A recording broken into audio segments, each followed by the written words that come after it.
It was a cold and uncertain morning in Belfast when Norman Whiteside first learned that his father's voice carried the whispers of gods. Not the deities of myth or legend, but the flesh and blood kind, draped in the sweat and glory of the football field. His father spoke of George Best as though he were something beyond human, the boy from the Falls Road who danced across pitches like a magician conjuring from the ether. Best was Belfast's own, a hero from the streets where poverty and conflict etched every face. The other name that floated in the Whiteside household, across teacups and family conversations, was Pelé. The Brazilian was football royalty. No, he was something higher, something almost untouchable. While Best was a god of the streets, Pelé was a god of the world. It is with some irony, perhaps, that Whiteside would one day find himself mentioned in the same breath as these giants of the game. More than irony, it was a situation he himself could never have foreseen. How could he? To a boy raised in Belfast during the Troubles, emulating either of those men was as improbable as a ticket to Narnia, something closer to fantasy than football. The notion of playing in a World Cup, never mind breaking Pelé's long-standing record, was not even something to be dreamed of. But football, like life, takes strange and unexpected turns. Whiteside's rise to prominence was less a smooth ascent and more a series of abrupt, jolting accelerations. It was early 1982, and a teenage Whiteside, having recently undergone knee surgery, hadn't even broken into the reserves at Manchester United. But there was a spark about him, something that Ron Atkinson noticed. The club whisked him onto a tour of the United States and Canada, and there, with almost comic swiftness, came the call. The Northern Ireland manager, Billy Bingham, had taken notice of this gangly lad, barely 17, and decided to take a gamble. I thought it was a possibility to take along. I hadn't any idea that I was going to play him, particularly at that moment. So I thought, well, I'll take him along and have a good look at him, and perhaps put him on the bench and he may come in for parts of games. Well, we trained for about a couple of weeks at Brighton, I remember, and he was the outstanding player in all the practice games we had. In fact, he bent the ball around Pat Jennings, and Pat was absolutely amazed by the skill of it. So he was more than impressive. And by the second week, I'd decided he was going in the first team to myself. I hadn't mentioned it to anyone else. And I thought at 17-year-old, he had the maturity of a player of 25, 26. Whiteside was off to Spain to represent his country at the World Cup. There was no time to process what was happening, no time to sit in awe of his own story, which was moving too fast to be fully appreciated. In a matter of weeks, Whiteside had gone from the anonymity of United's youth system to being Northern Ireland's secret weapon in a global tournament. The enormity of the moment barely registered with him. There was no fear, no anxiety, only the adrenaline-fueled imperative to perform. And perform he did. Bingham's decision to start Whiteside against Yugoslavia on that blistering day in Zaragoza was bold, bordering on reckless. But as the young man took to the pitch, he carried with him the sturdy determination of a player twice his age. His was a debut not marked by nerves or hesitation, but by a maturity that belied his years. When the final whistle blew and the realization came that Whiteside, at 17 years and 41 days, had just broken Pelé's record as the youngest player to ever grace a World Cup, it almost seemed impossible. How could this teenager from Belfast, where the streets echoed with the crack of gunfire rather than the sound of a football, outstrip the great Pelé? The press descended upon him like vultures, a whirlwind of cameras and microphones from every corner of the earth, each reporter eager to capture a piece of this boy who had done the unthinkable. He was peppered with questions in languages he didn't understand, a footballer turned overnight into a global sensation. He handled it all with the same unshakable composure that had carried him through his early career. There was no fluster, no panic, only a calm acceptance of the extraordinary life unfolding around him. On the pitch too, Whiteside proved himself more than just a record breaker.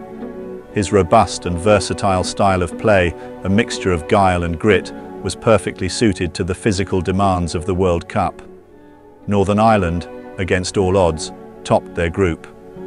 Whiteside was not simply along for the ride. He was central to their success, playing in every match and going toe-to-toe with some of the best footballers on the planet. His combative streak was on full display, never more so than in Northern Ireland's famous victory over Spain, where he physically manhandled the opposition with a fearless abandon that spoke to his upbringing in Belfast's unforgiving streets. By the time Northern Ireland's World Cup adventure ended, Whiteside had left Spain not as a boy, but as a man. He returned to Manchester United with his head held high, no longer the promising youngster, but a player who had tested himself on the grandest stage of them all and come through it unscathed. His was not the ethereal brilliance of a George Best, nor the regal elegance of a Pelé. No, Whiteside was something different, a player forged in the fires of adversity, shaped not by fantasy, but by reality. His style was tough, direct, and unapologetically physical. He was not afraid to throw his weight around, to challenge the status quo. And in doing so, he carved out his own place in football's pantheon, not by emulating Best or Pelé, but by being Norman Whiteside, the youngest World Cup player in history. For Whiteside, the path ahead was still long, but the markers had been set.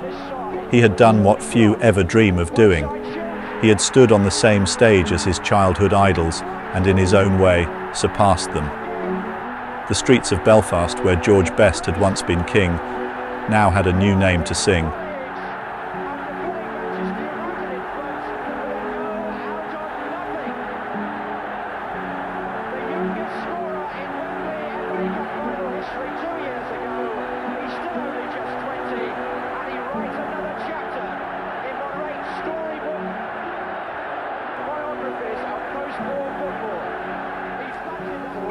It's going to come to Strachan, a chance,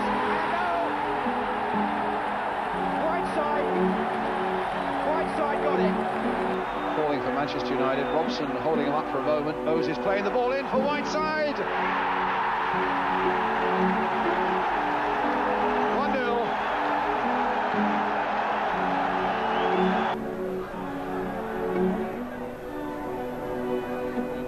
Grimes is onside, so is Whiteside here. Oh, I say, it's amazing. It's absolutely fantastic what Whiteside has achieved. He's put Manchester United in front, and in 3 places defeat. Norman Whiteside, number 12, Jesper Olsen, number 14, are coming on and ready-made to exploit. Here's McMahon. Oh, dear me, Norman Whiteside. That's his second defence too. He wasn't got the first position so effortlessly. Comes off Anderson to Barnes. Aldridge off. Barnes got one in the face. Bill Anderson caught him as they parted. Whiteside's up with Spackman.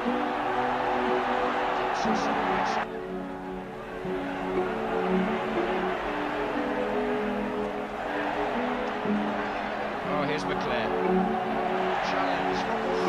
Whiteside is throwing himself around and he's caught in trouble, I would say.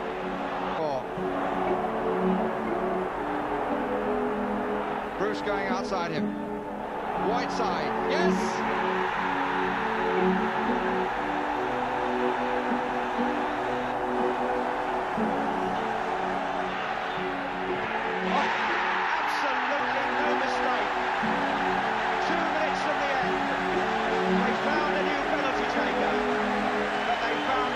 More importantly, in the FA Cup semi-final.